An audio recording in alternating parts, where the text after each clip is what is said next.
সুন্দর আর লোভনীয় হয়েছে। এটি আসসালামু আলাইকুম রহমতুল্লাহ। আজকে আপনাদের মাঝে শেয়ার করব মাংসের পুলি পিঠার রেসিপি। এখন আমি এখানে মাংস নিয়ে নিচ্ছি, এটা মুরগির মাংস নিয়ে নিচ্ছি। আপনারা চাইলে কেউ গরুর মাংস নিতে পারেন। এখন মুরগির মাংসের যে বুকের অংশটুকু আছে সেই অংশটুকুকে নিয়ে আমি এটাকে ভাপ দিয়ে দেবো। এই যে দেখুন, আমি চুলায় এটাকে সিদ্ধ করে নিচ্ছি। এই যে দেখুন, আমার সিদ্ধ করা হয়ে গিয়েছে। এখন একটা কাঁটা চামচের সাহায্যে এটাকে আমি ছাড়িয়ে নিচ্ছি। দেখতেই পাচ্ছেন আমার ছাড়িয়ে নেওয়া হয়ে গিয়েছে। দেখুন ঠিক এরকম হয়ে গিয়েছে, দেখতেই পাচ্ছেন। এখন আমি এটাকে একটি পুর বানিয়ে নেব। এই যে দেখুন, আমি পুরটাকে বানিয়ে নিচ্ছি। দেখতে পাচ্ছেন আমার পুর বানানো হয়ে গিয়েছে। এখন আমি এখানে দিয়ে দিচ্ছি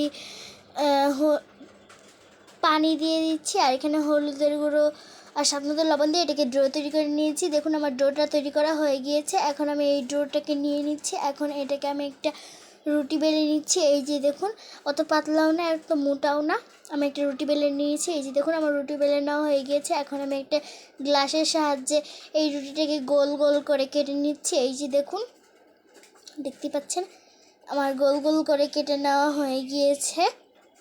এখন আমি যে মাংসটুকু মানে যে পুরটুকু বানিয়ে রেখেছিলাম সেই পুরটুকু মাঝখান দিয়ে উপরে আরও একটি রুটি দিয়ে এখন এটাকে সাইড দিয়ে মুড়িয়ে নিচ্ছি। এখন আমি আমার পছন্দ মতো ডিজাইন করে নিচ্ছি। আপনারা চাইলে আপনাদের পছন্দ মতো ডিজাইন করে নিতে পারেন।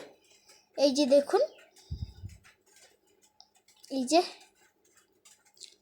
আমি এইভাবে সবগুলোকে ডিজাইন করে নিচ্ছি। এই দেখুন, আমি বিভিন্ন ধরনের এখানে ডিজাইন করে নেব। আপনারা কিন্তু আপনাদের পছন্দ মতো ডিজাইন করে নিতে পারেন।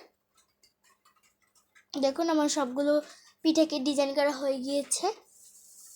এখন আমি এই পিঠাগুলোকে তেলে ভেজে নেব। এই যে দেখুন, আমি এটাকে বিভিন্ন ধরনের করে নিয়েছি, মানে ডিজাইন করে নিয়েছি। এখন আমি চুলায় একটা কড়াই বসিয়ে এর মধ্যে আমি দেখতেই পাচ্ছেন পিঠাগুলোকে দিয়ে এখন উল্টিয়ে পাল্টে এই পিঠাগুলোকে ভেজে নিচ্ছি। এই যে দেখতেই পাচ্ছেন আমি এইভাবে উল্টিয়ে পাল্টে পিঠাগুলোকে ভেজে নিচ্ছি।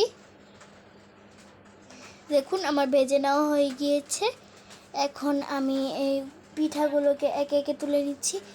এই যে দেখুন, দেখতেই পাচ্ছেন যে দেখতে যতটা সুন্দর, খেতে কিন্তু ততটা একটু ক্রিস্পি। অবশ্যই বাসায় এইভাবে ট্রাই করবেন। আপনারা চাইলে কেউ গরুর মাংস দিয়ে ট্রাই করতে পারেন। দেখতেই পাচ্ছেন যে ভিতরটা কতটা সফট আর উপরে ক্রিস্পি। বাসায় কিন্তু এইভাবে খেলে আপনারা চাইলে কেউ বিকেলের নাস্তা হিসেবে খেতে পারেন, কিংবা এমনি খেতে পারেন। সবাই ভালো থাকবেন, সুস্থ থাকবেন। আল্লাহ হাফেজ।